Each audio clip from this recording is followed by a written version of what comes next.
الحمد لله نحمده ونستعينه ونستغفره ونعوذ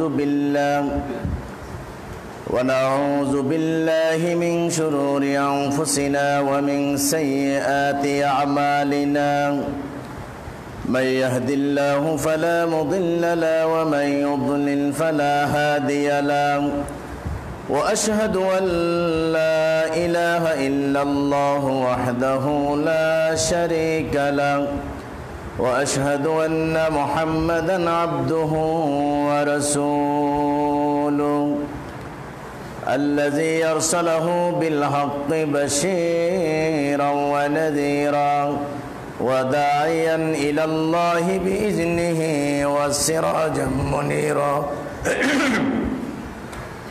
فقد قال الله تبارك وتعالى في الكلام المجيد والفرقان الحميد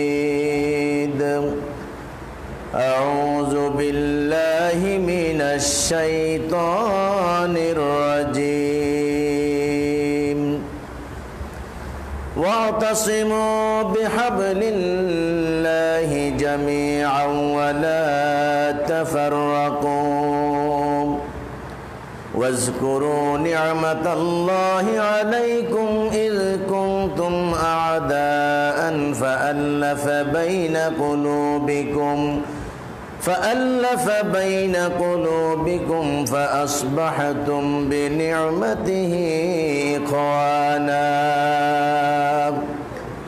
وكنتم على شفا حفرة من النار فأنقذكم منها كذلك يبين الله لكم آياته لعلكم تهتدون وقال تعالى إن هذه أمتكم أمة واحدة وأنا ربكم فاعبدون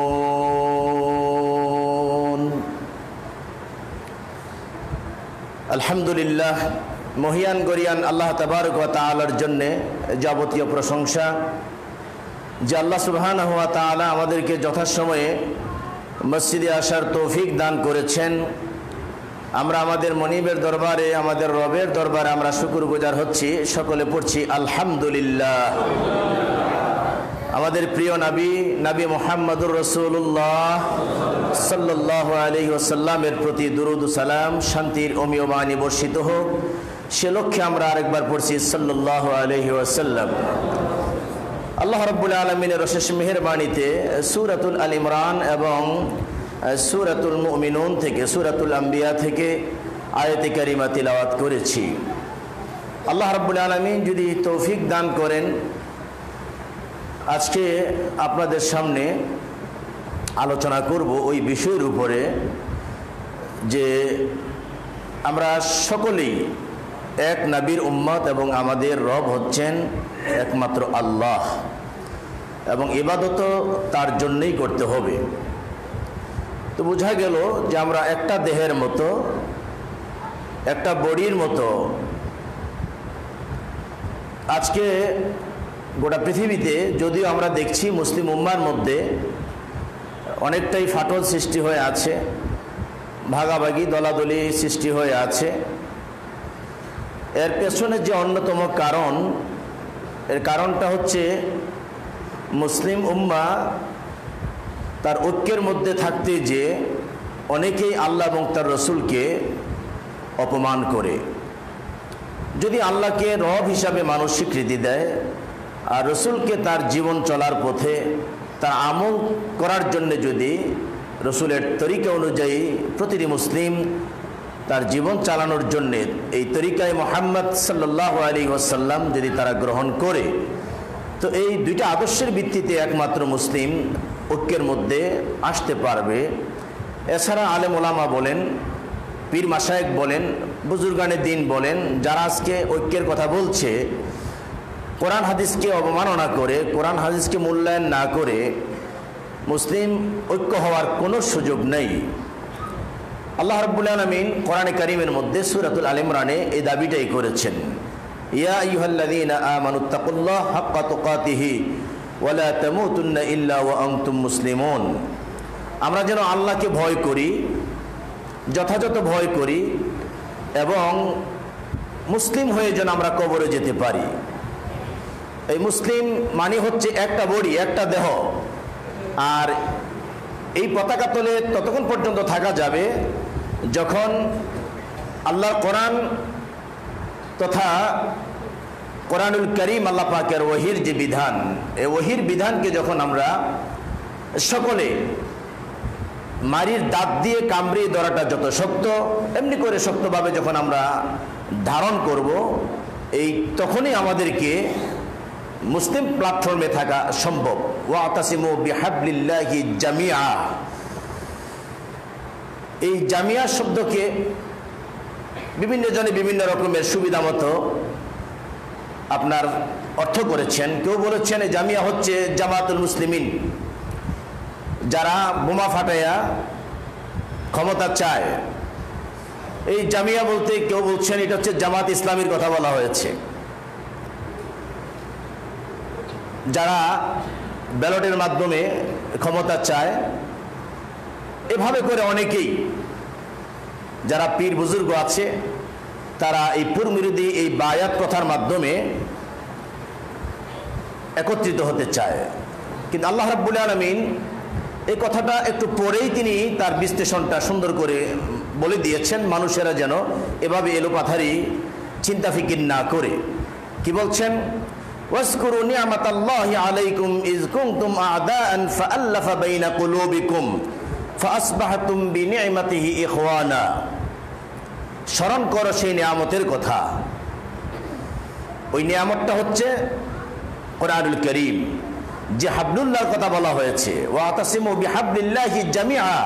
তোমরা দৃঢ়ভাবে, মজবুতভাবে, একত্রিতভাবে আল্লাহর রজ্জুকে আঁকড়িয়ে ধরো। আর পরে বলেছেন ওয়ালা তাফাররাকু, তোমরা পৃথক পৃথক হইও না, দলে দলে বিভক্ত হইও না। হযরত আব্দুল্লাহ ইবনে আমর ইবনে আস রাদিয়াল্লাহু তাআলা আনহু বলছেন যে রাসূল কারীম সাল্লাল্লাহু আলাইহি ওয়াসাল্লাম বলেছেন, লা ইয়াতিয়ান্না আলা উম্মতি কামা আতা আলা বনি ইসরাঈল ওয়া ইন্না বনি ইসরাঈল তাফাররাকাত 72 মিল্লাহ ওয়া তাফতারিকু উম্মতি 73 মিল্লাহ কুল্লুহুম ফিন-নার ইল্লা মিল্লাতান ওয়াহিদা। قال ومن هي يا رسول الله؟ قال ما انا عليه واصحابي اليوم। আমর ইবনে আস বলছেন রাসূল কারীম সাল্লাল্লাহু আলাইহি ওয়াসাল্লাম বলেছেন যে বনি ইসরাঈলের মধ্যে তারা 72 দলে বিভক্ত হয়েছিল। বনি ইসরাঈলে যে সকল নবীরা ছিল তাদের কওমের মধ্যে, উম্মতের মধ্যে 72 দলে বিভক্ত হয়েছিল, যারা নিজেকে মুসলিম হিসাবে দাবি করত প্রত্যেকেই। আর আমার রাসূল বলেছেন তাফতারিকু উম্মতি, আমার উম্মতের মধ্যে দল হবে, পৃথকীকরণ হবে 73 দল। কুল্লুহুম ফিন্নার, সকলে জাহান্নামে যাবে, ইল্লা মিল্লাতান ওয়াহিদা, একমাত্র একটা দল জান্নাতে যাবে। দলে দলে বিভক্ত হবে, সব দল নাজি প্রাপ্ত নয়, সব দল নাজাত প্রাপ্ত নয়। আল্লাহ নবী বলেছেন যে রাসূল গোটা হাদিসটা বর্ণনা করছেন যে ইল্লা মিল্লাতান ওয়াহিদা, একটা মাত্র দল জান্নাতে যাবে। রাসূলের সাহাবীরা জিজ্ঞেস করলেন ওই দলটা কারা? আল্লাহ নবী বলছেন মা আনা আলাইহি ওয়া আসহাবি আল ইয়াউম, আজকের দিনে আমি এবং আমার সাহাবীরা যে পথের উপরে, যে মতের উপরে, যে তরিকার উপরে, যে সিদ্ধান্তের উপরে আছি, এই সিদ্ধান্তের উপরে কিয়ামত পর্যন্ত যে দল অটল অবিচল থাকবে, একমাত্র ওই দলটাই জান্নাতি হবে, বাকি সব দল জাহান্নামে যাবে। কুল্লুহুম ফিন্নার। তো আমরা জানি আমাদের এই উম্মতে মুহাম্মাদের মাঝে অনেক দল, অনেক ফিরকা।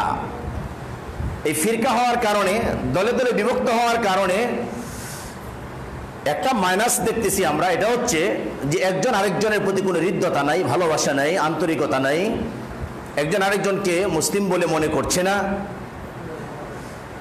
তা আমাদের একটা দাবি হচ্ছে যে ওয়াজআলনাকুম শুউবান ওয়া কাবাইলা লিতাআরাফু, সূরাতুল হুজরাতের ভাষ্য অনুযায়ী যে মানুষ পরিচয় দেওয়ার জন্যে গোত্রে গোত্রে বিন্যস্ত হতে পারে, দলে দলে বিভক্ত হতে পারে। ইমাম আবু হানিফা রাহিমাহুল্লাহ, এই ফিরোজ ভাই বসেন, এই বসেন না আপনি এখানে, এখন কথা বলেন না, এখন কথা বলেন না, পরে চুপ করে বসেন। ইমাম আবু হানিফা রাহিমাহুল্লাহ অত্যন্ত জবরদস্ত একজন আলেম ছিলেন। ইমামদের মধ্যে ওনাকে ইমাম আজম বলা হয়। এই ব্যাপারে আমাদের কোনো দুর্বলতা নাই তাকে এই স্বীকৃতি দিতে। তিনি ইমাম আবু হানিফাকে যারা ইমাম হিসাবে মেনে তাকে নিয়ে যারা দল গঠন করেছে তারা হচ্ছে হানাফি। ইমাম শাফি রহমতুল্লাহ আলাই খুব উঁচু মাপের একজন আলেম এবং জবরদস্ত একজন মুজাদ্দিদ। তিনার নামে মাযহাব বানানো হয়েছে শাফি মাযহাব। ইমাম আহমদ ইবনে হাম্বল আপনার 10 লক্ষ হাদিসের হাফেজ, কত বড় মুহাদ্দিস হতে পারে। তিনার তিরোদানের পরে 150 বছর পরে তার নামে মাযহাব বানা হয়েছে। মাযহাবের নাম হচ্ছে হাম্বলি মাযহাব। ইমাম মালিক রহমতুল্লাহ আলাই যার নামে মুয়াত্তা মালিক হাদিসের কিতাব, সহিহুল বুখারী এবং মুসলিমের পরে সবচেয়ে সহিহ গ্রন্থ হচ্ছে মুয়াত্তা ইমাম মালিকের কিতাব। এই একমাত্র 4 ইমামের মধ্যে মুয়াত্তা ইমাম মালিক এবং মুসনাদ আহমদ 40,000 হাদিস যে কিতাবের মধ্যে স্থান পেয়েছে।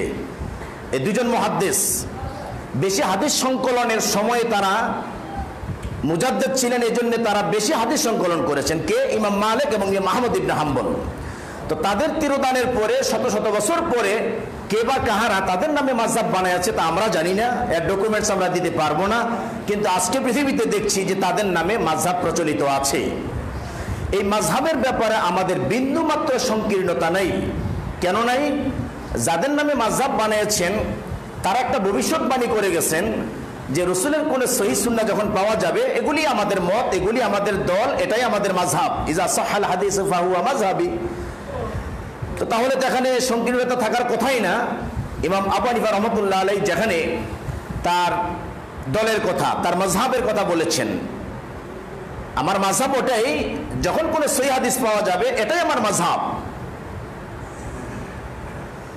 আহলে হাদিস নামে যারা আছে আমরা কোনো ব্যক্তি কেন্দ্রিক কোনো দল করি নাই যে আমাদের অমুক পীর সাহেব আছেন, অমুক ইমাম আমাদের আছেন।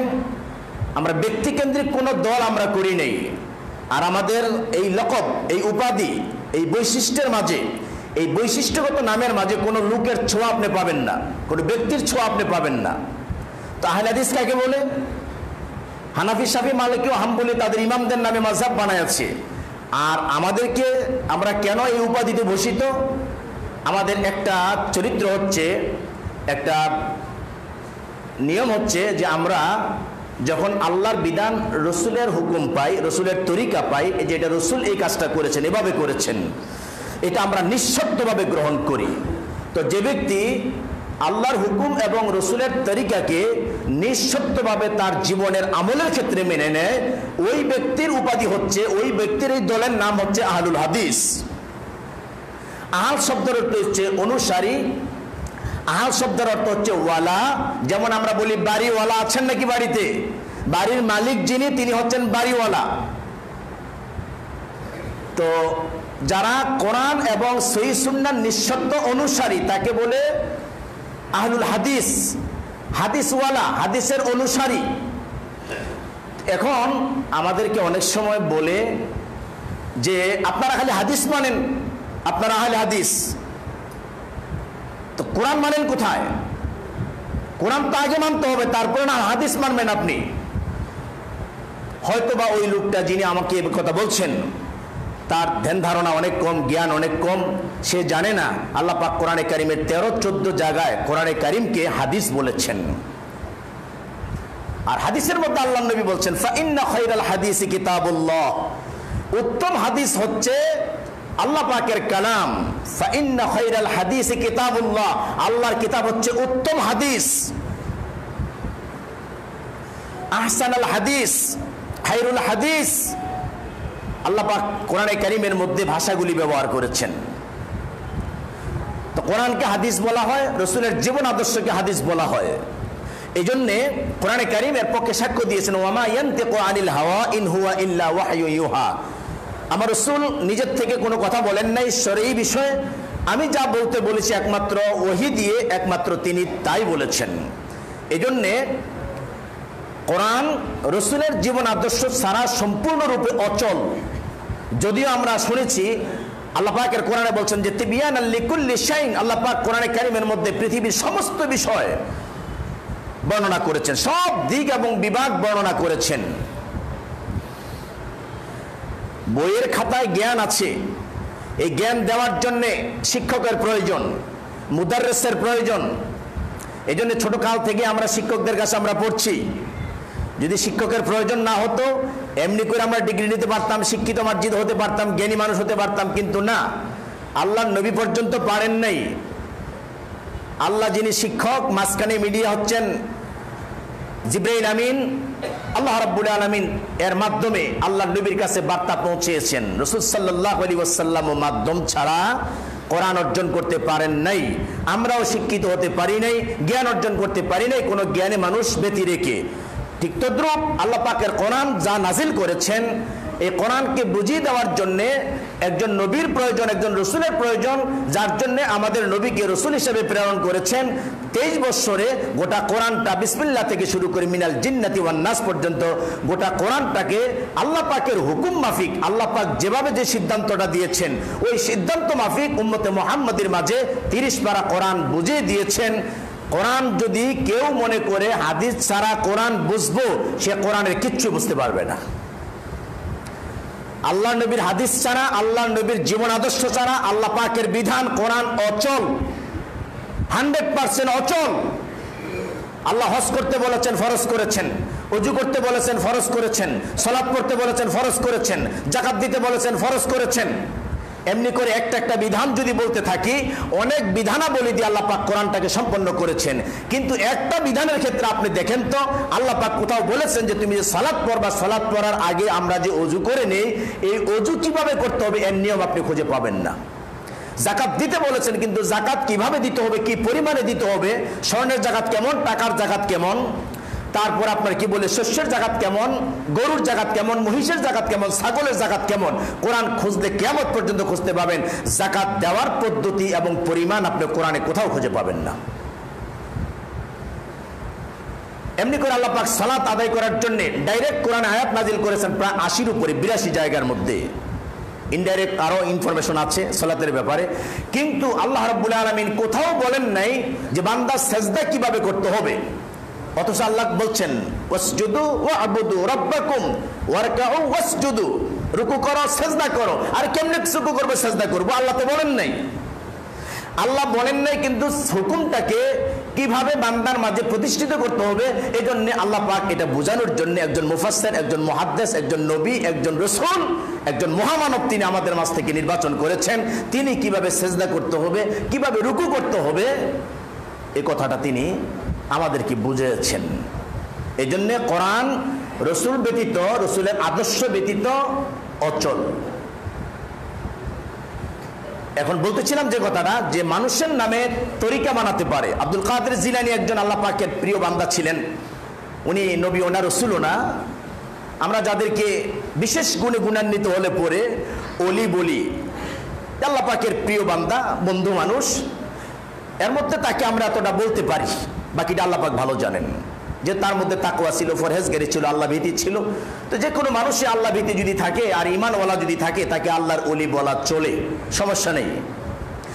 তিনি নবীও না, রসুলও না। ওনাদের তার একটা কোয়ালিটি আছে, যাদের কথা আগে বলেছি, 4 ইমামদের ব্যাপারে তারা মুস্তাহিদ ছিলেন। তিনি কিন্তু ওই দরজার না, ওই তবকান না। এরপরও আব্দুল কাদের জিলানীর নামে কাদরিয়া তরিকা আমাদের দেশে বানানো হয়েছে। মুসলিম উম্মার মাঝে এমন একটা দল আছে যারা নিজেদেরকে কাদরিয়া তরিকা হিসাবে, খাজা মাইনুদ্দিন চিশতির নামে চিশতিয়া তরিকা বানানো হয়েছে। তো আমাদের সর্বশেষ কথা হচ্ছে যে যার নামে আপনি মাযহাব বানান না কেন, যে ব্যক্তির নামে আপনি নিজেকে পরিচয় দেওয়ার জন্য একটা গোষ্ঠী তৈরি করেন না কেন, আপনার আদর্শ বৈশিষ্ট্য যদি আল্লাহর কোরআন এবং রসুলের সহিহ সুন্নাহ মাফিক আপনি যদি আপনার জীবন চালান, আর যে ব্যক্তির নামে মাযহাব বানাইছেন ওই ব্যক্তি যদি চলে থাকে, তার অনুসরণ যদি আপনি করেন, তো তাহলে আপনার মাঝে আমার মধ্যে কোনো বিদ্বেষ থাকবে না, বাদানুবাদ থাকবে না। হানাফিদের সঙ্গে আহলে হাদিসের কন্ট্রাডিকশন হবে না, হানাফির সঙ্গে শাফি মাযহাবের কন্ট্রাডিকশন হবে না, কোনো সমস্যা নাই। কোরআন এবং সুন্নাহর ভিত্তিতে যদি ইমাম মানেন, কোরআন হাদিসের ভিত্তিতে যদি ওলি মানেন, কোরআন হাদিস ভিত্তিতে যদি মাযহাব মানেন, কোনো সমস্যা নাই। যে যেই মাযহাবের আছেন, আপনার মধ্যে আমার মধ্যে কোনো বৈষম্য থাকবে না, যদি বিচার বিশ্লেষণে একমাত্র আল্লাহর কোরআন এবং রাসূলের সহিহ সুন্নাহকে যদি আমরা অগ্রাধিকার দেই। আজকে আমাদের জন্য, আমাদেরকে নিয়ে এত বিদ্বেষ কেন? ফরিদপুরের টিনের মসজিদের প্রতি এত বিদ্বেষ কেন? গত 2 বছর আগে ভোলাতে এক মসজিদ বেশ খান খান করে দিয়েছে। যারা নিজেকে মুসলিম দাবি করে, তারা তো এমন করে নাই যে আল্লাহর কালামগুলি কাপড় দিয়ে বাইদা এক জায়গায় রাইখা তারপরে মসজিদটা ভাঙছে। আমরা ফেসবুকে দেখেছি কোরআনগুলি পর্যন্ত তাদের হাত থেকে নিরাপদ পায় না। এ কেমন মুসলমান? ফরিদপুরের মসজিদ গতকালকে ফেসবুকে যা দেখলাম, লাস্ট যে মেসেজটা পাইলাম, যে কিভাবে মসজিদটাকে ভাঙছে। যারা সূরাতুল ফিলের ইতিহাস পড়েছে, সূরাতুল ফিলের তাফসীর যারা পড়েছে, তারা বলতে হবে, যদি আল্লাহর বান্দা হয় বলতে হবে, আব্রাহা তার সৈন্যবাহিনী নিয়ে আল্লাহর গড় ধ্বংস করার জন্য যে অ্যাটেম্প নিয়েছিল, একে হার মানিয়েছে হাজার হাজার গুণ বেশি ফরিদপুর আহলে হাদিসের টিনের মসজিদ ভাঙার জন্য। সেখানে কি হয়? মাদক ব্যবসা হয়, জেনা ব্যভিচার হয়, পতিতাবৃত্তি হয়, বিদআতের চর্চা হয়। আল্লাহর বান্দারা সেখানে সালাত আদায় করে, তাদের মধ্যে ত্রুটি থাকলে তোমরা আসো, তাদেরকে আক্রমণ করো, তাদের সাথে বসো, তাদের সঙ্গে একটা মিউচুয়াল করো। মাসলা মাসাইল যদি সমস্যা থাকে তাদেরকে বলো, ভাই তোমরা যেভাবে ইবাদত করছো, ইবাদতের নমুনা এমনটা না, ইবাদতের নমুনা এমন। ফেসবুকে দেখাই দাও তোমরা যে আমরা হাদিস বলতে বলি, কোরআন শুনতে বলি, তারা মানে না, যার জন্য তাদের উপর আমরা আক্রমণ করেছি। আপনারা যারা ফেসবুক চালান আপনারা দেখেছেন। অথচ কাঞ্চন আহলে হাদিস অধ্যুষিত এলাকার নাকের ডগায় 300 বছরের ভিতরে আমাদের মযহাবপন্থী ভাইয়েরা আমাদের সমাজ কল্যাণ অফিসের কাছে মসজিদ করছে। আমার মনে হয় কাঞ্চনের 95% মানুষ জানে না এখানে যে মসজিদ করতেছে। একটা মসজিদ অলরেডি হয়ে গেছে। আমার মনে হয় এই মসজিদ দেখে কাঞ্চনের একজন আহলে হাদিস মুসলমান একটা হাসি পর্যন্ত দেয় নাই, একটা হাসিও দেয় নাই। মসজিদটা কেন করতেছে? অনাগত ভবিষ্যতের ইনফরমেশন দিচ্ছি। এই জন্য মসজিদ নয়, কোনো না কোনো এক সময় দেখবেন এই বিদাতীদের অত্যাচারে এদেশের আহলে হাদিসের মানুষগুলো অতিষ্ঠ হয়ে যাবে। এরপরও আল্লাহর ঘর তৈরি করছে, আমরা একটা হাসিও দিচ্ছি না। এই জন্য দিচ্ছি না, হতে পারে অনাগত ভবিষ্যৎ কিছুকাল পরে যেভাবে লোকেরা কোরআন হাদিস মন্থন করতেছে, রিসার্চ করতেছে, এর মোড় ঘুরেও যেতে পারে, যার জন্য আমরা কিচ্ছু বলছি না। আহলে হাদিস লোকদেরকে টাকাও কালেকশন করে হয়তো মসজিদ করছে। বোলার মসজিদ নিরাপদে রইল না। আল্লাহ পাক কবুল করেছেন। বোলার মসজিদ 5 তলা ফাউন্ডেশন দিয়ে মসজিদ হচ্ছে। লা তাযুলু তাইফাতুম মিন উম্মতি যাহিরিনা আলাল হক লা ইয়াদুররুহুম মান খাযালাহুম হাত্তা ইয়াতি আমরুল্লাহ ওয়া হুম কাযালিক। রাসূল কারীম সাল্লাল্লাহু আলাইহি সাল্লাম বলেছেন, আমার উম্মতের মধ্যে একদল হকপন্থী লোক, তারা চিরদিন পৃথিবীতে কিয়ামত পর্যন্ত প্রতিষ্ঠিত থাকবে, সংখ্যায় কম হবে, তারা হকপন্থী হবে, তাদের উপর অত্যাচার নির্যাতনের স্টিম রোলার চলবে, কিন্তু হাত্তা ইয়াতি আমরুল্লাহ ওয়া হুম কাযালিক, আল্লাহর নির্দেশ কিয়ামত যতক্ষণ পর্যন্ত না হবে ততক্ষণ পর্যন্ত তারাই হকের উপরে প্রতিষ্ঠিত থাকবে। বোলার মসজিদ যদি নিশ্চিহ্ন করার পায় তারা চালাইতো, তাদের এই দুরভিসন্ধি যদি আল্লাহ কবুল করতেন তাহলে এখানে মসজিদ জায়গা হতো না। ওই মসজিদের জায়গার মধ্যে আল্লাহ পাক 5 তলা মসজিদ কবুল করে ফেলেছেন। ফরিদপুরের মসজিদ ভেঙে সারা মুসলিম উম্মার, অন্তত আমার এই মাতৃভূমি বাংলাদেশের যারা আজকে ফেসবুক চালায়, ইউটিউব চালায়, যারা শিক্ষিত মার্জিত ছেলে, আমি বলতে পারি লক্ষ লক্ষ ছেলের মগজ ধোলাই করে দিবে যে তোমরা কোরআন হাদিস দিয়ে তাদেরকে দাওয়াত না দিয়ে আল্লাহর ঘর ভেঙে দিচ্ছ, তোমাদের দুর্বলতা সবচেয়ে বেশি। আমাদের সঙ্গে তাদের একদম জ্বলন্ত, খুব দেখার যে বিষয়গুলি, একদম তাদের সঙ্গে আমাদের আমলিয়াতের কন্ট্রাডিকশন, যে জন্য আমাদেরকে দেখতে পারে না। এর সালাতের মধ্যে বিষয় হচ্ছে আমরা বুকে হাত বাঁধি। যারা আমার সঙ্গে কাঞ্চন মসজিদে মাঝে মধ্যে সালাত আদায় করেন আপনারা দেখেছেন, আমি বুকেও হাত বাঁধি, বুকের নিচেও হাত আসে, নাভির নিচে যায় না, তো বুকে হাত বাঁধা, বুকের নিচে নাভির উপরে পেটে হাত বাঁধা তরিকে রসুল, এটা নিয়ে সমস্যা। সালাতে আমরা আমিন বলি, রফুলিয়াদাইন করি, অথচ বাংলাদেশে একজন আলেম বলতে পারবে না যে রফুলিয়াদাইন না করলে সে কাফের অথবা মুরতাদ অথবা বিদাতি।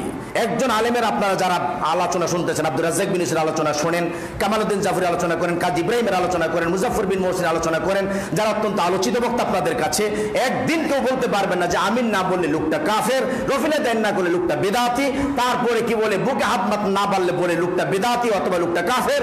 এই কথা একজন আলেম পর্যন্ত ফতোয়া দেয় নেই, আমরা কখনোই ফতোয়া দিচ্ছি না। মসজিদে হানাফিরা আমাদের সাথে সালাত পড়ছে, হানাফি মসজিদে আমাদের আহলে হাদিসের লোকেরা সালাত পড়ছে, কই কোথায়? আমরা তো মিছিল স্লোগান কিছুই দেই না। আমল যদি করে তো সওয়াব হবে, আমল না করলে পরে তার গুনাহ হবে না। রাসূল বলেছেন ইজা আম্মানাল ইমাম ফাআমিনু ফাইন্নাহু মান ওয়াফাকা তামিনহু তামিনাল মালায়েকা গুফিরা লাহু মা তাকাদ্দামা মিন যামবি। আমরা রাসূলের হাদিসের মধ্যে পেয়েছি, সহিহুল বুখারী এবং মুসলিমের মধ্যে পেয়েছি, যখন ইমাম আমিন বলবে তোমরা আমিন বলো, ইমাম যখন আমিন বলবে তখন তোমরা আমিন বলো। তোমার আমিন, ইমামের আমিন, ফেরেশতারাও আমিন বলে। ফাইন্নাহু মান ওয়াফাকা তামিনহু তামিনাল মালায়েকা গুফিরা লাহু মা তাকাদ্দামা মিন যামবি। এই তিনজনের আমিন, মুক্তাদি, ইমাম, ফেরেশতার আমিন যদি মিলে যায়, আল্লাহ রাব্বুল আলামিন একদিন এক ওয়াক্ত এক রাকাতের একবার আমিন বলার কারণে তার পেছনে সমস্ত গুনাহ খাতাগুলো আল্লাহ ক্ষমা করে দিবেন। হাদিসে মজা পাইছি, ভালো লাগছে, হাদিসের উপর আমল করি। রাজপথের স্লোগান আপনারা দেখেছেন, আহলে হাদিসের আস্তানা ভেঙে দাও, উড়িয়ে দাও। আহলে হাদিসের সেন্ট্রাল আস্তানা যেটা, এটা হচ্ছে মসজিদে নববী। আহলে হাদিসের সেন্ট্রাল আস্তানা যেটা, এটা হচ্ছে মসজিদে নববী, এটা হচ্ছে বাইতুল্লাহ। যে মসজিদে নববী থেকে ইসলাম গোটা বিশ্ব চরাচরে ছড়িয়েছে। তোমার স্লোগান ফরিদপুরের মসজিদে লাগে নাই, তোমার স্লোগান যেই মসজিদে রাসূল নামাজ পড়েছেন ওই মসজিদে চলে গেছে। একদিন আসামির আদালতে দাঁড় করে আল্লাহ তোমার বিচার গ্রহণ করবেন। তোমার কণ্ঠ কেন আহলে হাদিসদের বিরুদ্ধে গিয়েছিল, রাসূলের বিরুদ্ধে গিয়েছিল, লক্ষ লক্ষ সাহাবীর বিরুদ্ধে গিয়েছিল, মসজিদে নববীর বিরুদ্ধে কেন তোমার স্লোগান গিয়েছিল? রাসূল কারীম সাল্লাল্লাহু আলাইহি ওয়াসাল্লামের সাহাবী আব্দুল্লাহ ইবনে মুগাফফাল বলছেন, সহিহুল বুখারীতে প্রায় 4-5টা হাদিস একটা অধ্যায়ের মধ্যে আল্লাহ নবী বলেছেন তোমরা মাগরিবের আগে 2 রাকাত পড়ো, মাগরিবের আগে 2 রাকাত পড়ো। তৃতীয়বারে বলছেন লিমান শাহ, যে ব্যক্তি চায়। তো তাহলে বোঝা গেল কি এই সুন্নাতকে বাধ্য করেন নাই, পড়তে হবে। এরই মাযহাব, যে কোনো মাযহাবের লোকেরা পড়তে হবে, একথা রাসূল বলেন নাই। আযান হয়ে গেছে, ইকামত হবে, মাঝখানে যে সময়টা আছে আপনি 2 রাকাত পড়েন।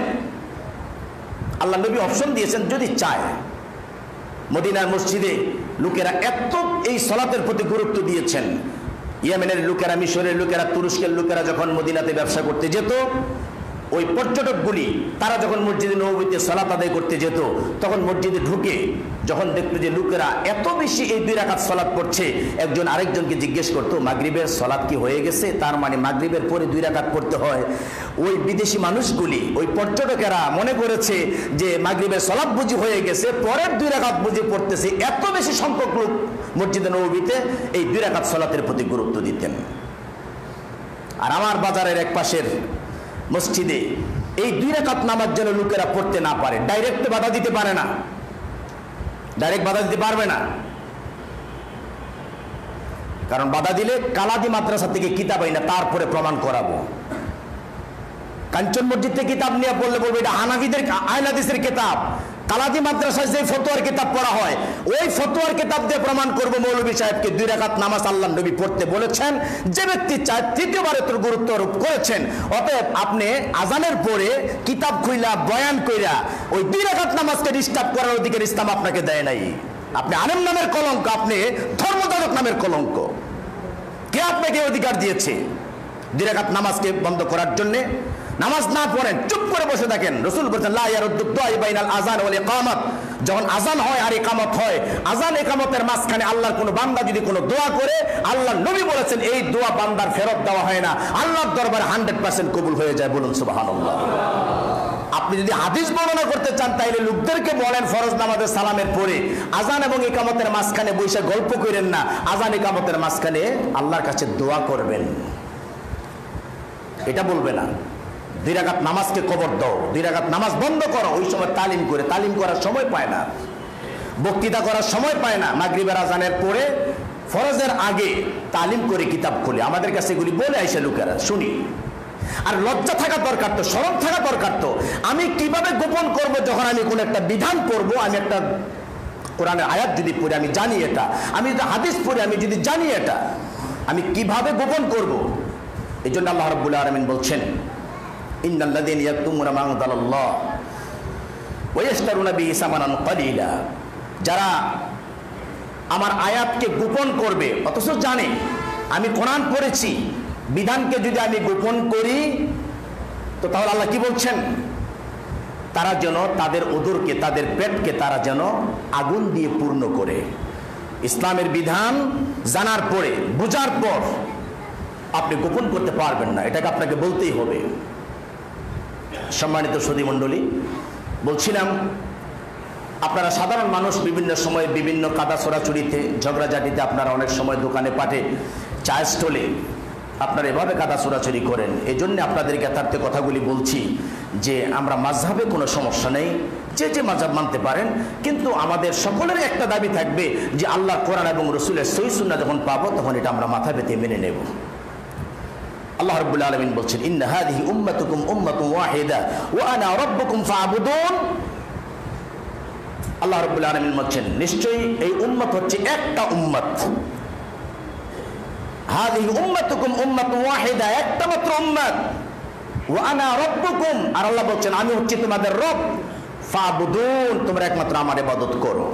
সূরাতুল মুমিনুন মধ্যে আল্লাহ পাক বলছেন, ওয়া ইন্না হাযিহি উম্মাতুকুম উম্মাতুন ওয়াহিদা ওয়া আনা রাব্বুকুম ফাত্তাকুন, তোমরা এই উম্মত হচ্ছে একটা মাত্র উম্মত এবং আমি হচ্ছি তোমাদের রব, তোমরা কেবল আমাকে ভয় করো। আপনি ডিভাইডেড কিভাবে করবেন? কোনো সুযোগ নেই ডিভাইডেড করা। কোরআন এবং হাদিস যারা মানে তারা এক দল, কোরআন হাদিস যারা মানবে তারা এক দল, যে কোনো মাযহাবের হতে পারে, কোনো সমস্যা নেই, সবাই এক দল। হানাফি, শাফি, মালিকি, হাম্বলি, আহলে হাদিস, আহলে সুন্নাত ওয়াল জামাত, মাইজ ভান্ডারি সব এক দল।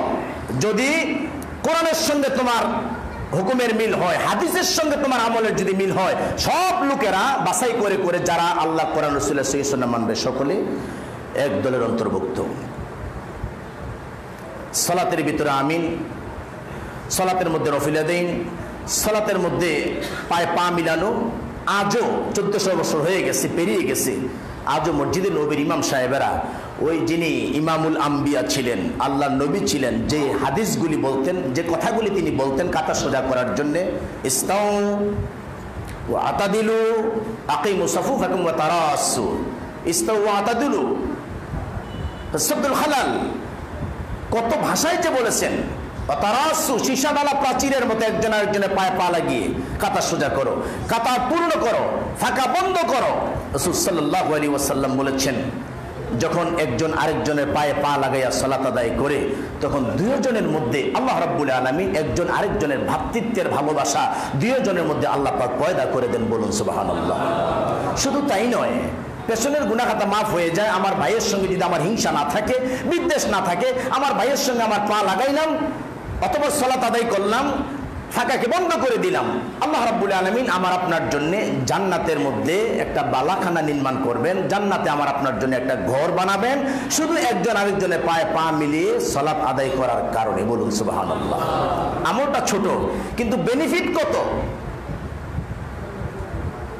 একটা শের দেখছি, এখন হানাফি মাযহাবের অনেক আলেম ওলামার, অনেক পীর সাহেবেরা বলে, গত কিছুদিন আগে উজানির পীর সাহেব হুজুরও বলে, एक हिस्सत में खड़े हो गए महमूद आयास, न कोई बंदा ना रहा न कोई बंदा नवाज। एक हिस्सत में खड़े हो गए महमूद आयास, ওই সম্রাট মাহমুদের কথা স্মরণ করে বলছেন, তিনি যখন সালাত আদায় করতেছিলেন তার চাকর আয়াস, ওই যে তিনি প্রেসিডেন্ট, তিনি রাষ্ট্রপ্রধান, আর আমি হচ্ছি ওটের লাগাম ধরে, ঘোড়ার লাগাম ধরে টানার মতন বৃত্ত, আমি কি আমার স্যারের সঙ্গে, প্রেসিডেন্টের সঙ্গে পা লাগায় নামাজ পড়তে পারি? তখন সম্রাট মাহমুদের থেকে তার চাকর আয়াস একটু দূরে পা রেখে দাঁড়িয়েছেন।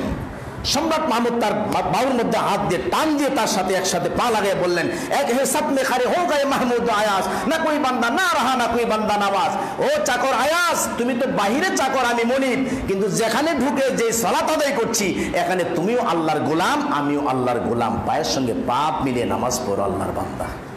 একজন সম্রাটের এই জ্ঞান আছে, আবার হুজুর এই শেরও পড়ে, কিন্তু মসজিদের ভিতরে যখন সালাত আদায় করে একামতের সময় ইমাম সাহেব পাগড়ি বাঁধে, কিন্তু কাতার পুরা করার গুরুত্ব, কাতার সোজা করার গুরুত্ব দেয় না, বুঝেও না, জানেও না যে পেছনে কি কাতার হইছে না না হইছে, মানুষ আছে না ফেরেশতা আছে, কে দাঁড়াইছে, উনি পাগড়ি পরার তালে আছে, উনি পশ্চিম দিকে দাঁড়াই রয়েছেন।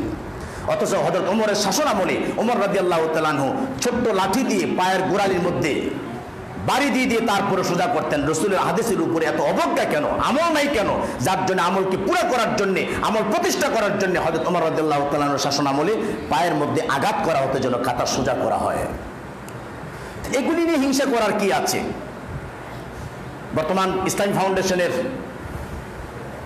সম্ভবত যিনি একজন কফিলউদ্দিন সরকার, গভর্নর কফিলউদ্দিন সরকার আমার বুখারীর উস্তাদ, আমার উস্তাদ, নেসারিয়া কামিল মাদ্রাসার আমার উস্তাদ। আমি কুমিল্লা থেকে এই ঢাকাতে এই উস্তাদের কাছে বুখারী পড়ার জন্য এসেছিলাম। 3 মাস বুখারী পড়তে পারি নাই, প্রতিদিন উস্তাদের সঙ্গে ক্লাসের মধ্যে ঝগড়াঝাটি হয়, শেষ পর্যন্ত আমাকে টিসি দিয়ে বের করে দেওয়া হলো মাদ্রাসা থেকে। আমি কুমিল্লাতে যে তারপরে এই কামিল আমাকে আবার নতুন করে রেজিস্ট্রেশন করা লাগছে, ফর্ম ফিল আপ করা লাগছে। ওনার গুণ, ওনার যে যোগ্যতা, তা হচ্ছে আমার জীবনে বহু আলেমুল আমার এবারত শুনেছি, কিন্তু কফিলউদ্দিন সরকারের এবারত পড়ার মতন এবারত খুব কমই শুনেছি।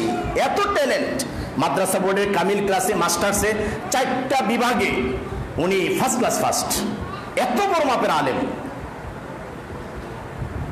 দারুন নাজাত মাদ্রাসা বাংলাদেশের টপ 5 মাদ্রাসার একটা মাদ্রাসা হচ্ছে এই ডেমরা দারুন নাজাত কামিল মাদ্রাসা। ওই মাদ্রাসায় প্রতি বছরে বুখারীর সবক অনুষ্ঠিত বলে খতম অনুষ্ঠানে ওস্তাদজিকে নিয়ে আসে। বুখারীর সবকের জন্য, খতমের জন্য বিশাল আয়োজন, হাজার হাজার টাকা খরচ করে, কিন্তু যেই কটা মাসালার কথা বললাম কোনটা পূর্ণ, এই সবগুলি মাসালা হচ্ছে বুখারীর। আর ওই বুখারীর আমল করে আহলে হাদিসের লোকেরা যেখানে যেখানে মসজিদ করে এই আমল করে, সেখানে মসজিদ পুরে ভাঙায় দেওয়ার জন্য এই ষড়যন্ত্র চলছে।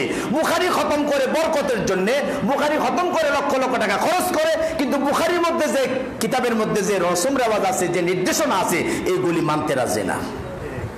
এবার বোঝেন অবস্থাটা কোন জায়গায় দাঁড়াইছে। আমাদের দেশে দেখেন না কত আইন সংসদ ভবনে পাশ করে, মন্ত্রী পরিষদের লোকেরা পাশ করে, ওই আইনের ধারে কাছে তিনারাই থাকেন না। সম্মানিত সুধী মণ্ডলী, বিড়ি সিগারেট প্রকাশ্যে খাওয়া যাবে না, একটা আইন কিন্তু আছে, কিন্তু ফুটসের ছাড়ে আবার দাঁড়ায় দাঁড়াইয়া ঠিকই উনি হাজারো মানুষের সামনে বিড়ি সিগারেট খাচ্ছে। তো কাকে ভয় করে বিড়ি সিগারেট ছাড়বে? যিনি লাঠিপেটা করবেন, 50 টাকা জরিমানা করবেন, ওনার পকেটে 100 জনকে চেক করলে 98 জনকে সিগারেট সহ পাওয়া যাবে। তো দেশে প্রতিষ্ঠিত আইন কিভাবে হবে? বিষয়টা যেন এমন, বুখারীতে আমলের কথা আছে, নিয়ম কানুন আছে, কিন্তু আলেমুল আমাদের মধ্যে নেই। সাধারণ জনগণ কোথায় কি আমল ওরা করবে? সেজন্যে এই গোলক দাদার মধ্যে আল্লাহ রাব্বুল আলামিনের কাছে ফরিয়াদ করছি, অন্তত আল্লাহ যেন আমাদেরকে সহিহ হাদিসের উপরে। আপনারা বলবেন এই সহিহ হাদিস আপনারা করেন, কোন হাদিস? তো হাদিসেই যখন কালা কালা রাসূলুল্লাহ পড়লো তখন তো সবে হাদিস। তো তাইলে ইমাম বুখারীকে বুঝেন নাই? উনি 6 লক্ষ হাদিস মুখস্থ করে মাত্র 7275 হাদিস গ্রহণ করেছেন, বাকিগুলি সব ফেলে দিয়েছেন। 10 লক্ষ হাদিস সংগ্রহ করে ইমাম আহমদ ইবনে হাম্বল 40,000 হাদিস গ্রহণ করেছেন, বাকিগুলি সব ফেলে দিয়েছেন। এগুলি তো হাদিস মনে করেই গ্রহণ করছিলেন। বাজারের মধ্যে সরিষার তেল, সরিষার তো সরিষাই, সরিষা তো সরিষাই, সরিষার তেল, এর মধ্যে আবার ভেজাল আর খাঁটির কি আছে? টাকা তো টাকাই, টাকা আবার জাল হয় কিভাবে? সরিষার তেল, খাঁটি সরিষার তেল, মদিনা কোম্পানি লেখে, সোহাগ কোম্পানি লেখে, ওই কোম্পানি লেখে, সবাই লেখে খাঁটি সরিষার তেল। খাঁটি লেখার তো প্রশ্ন, খাঁটি খাঁটি কেন? কেন খাঁটি হবে? সরিষা তো সরিষাই। আকল দিয়ে বুঝুন, এই মানুষের মধ্যে যেমন টাকার মধ্যে জালিয়াতি, তেলের মধ্যে জালিয়াতি, ব্যবসার মধ্যে জালিয়াতি, ঠিক তদ্রুপ আল্লাহর নবীর সত্য দিন গোটা পৃথিবীর মধ্যে ছড়িয়ে পড়ার সময় ইহুদ নাসারা কর্তৃক জালিয়াতি হয়েছে যেন আমার ভাইয়ের সঙ্গে আমার সম্পর্ক ঠিক না থাকে। এজন্য লক্ষ লক্ষ হাদিস ইহুদ নাসারাদের পণ্ডিত ব্যক্তিরা তারা বিভিন্ন অর্থপটকন পেয়ে তারা হাদিস রচনা করেছে। এই হাদিসগুলি বর্ণনা দ্বারা যখন দেখা গেছে যে যারা বর্ণনা করছে ওই বর্ণনাকারীদের মধ্যে সমস্যা দেখা দিয়েছে। আমি কাঞ্চনে এসেছি 99 সালে, কিন্তু আমি যখন কোনো কথা বলবো বক্তৃতার মধ্যে যেই ঘটনাটা কাঞ্চনে ঘটেছিল 96 সালে, তখন বুঝতে হইব যে লোকটা ফাসেক। আমি তো কাঞ্চনের 96-তে ছিলামই না। আমি তো বলি আমি দেখেছি কাঞ্চন বাজারে এমন এমন এমন একটা ঘটনা হয়েছিল। তখন আমার কথাটা সত্য কিনা, আমি ফাসেক কিনা, এটা কিভাবে যাচাই করবেন? তখন মাওলানা শফিক কোন সালে আসছে দেখতো, একটু খবর লতো সে কোন সালে আসছে। যখন দেখবেন যে মাওলানা শফিক আসছে 99-তে, ঘটনা বলতেছে 96-তে, নিশ্চিত সে ফাসেক, সে হাদিস জালকারী। এভাবে করে ইমাম বুখারী, ইমাম আহমদ ইবনে হাম্বলের মতন যারা হাদিস সংকলন করেছেন তারা মাসের পর মাস পায়ে হেঁটে শুকনা খাবার খেয়ে হাজার হাজার হাদিস সংগ্রহ করে এগুলি আবার প্রত্যেক রাবী তথা বর্ণনাকারীদের তাদের মৃত্যুকাল, শাসনকাল এগুলি দেখে দেখে তারা হাদিসগুলি তারা নির্ণয় করেছেন। এত পরিশ্রম করেছেন, আমি সহিহাদিস করব না, মৃত্যু পর্যন্ত আমার মুখে স্লোগান থাকবে আল্লাহর কোনা এবং সহিহাদিসের উপর আমাদেরকে আমল করতে হবে। আল্লাহ পাক যেন আমাদের সকলকে এগুলি বুঝে আমল করার তৌফিক দান করুন। সকলে বলুন আমিন। আকুলু কাউলি হাযা।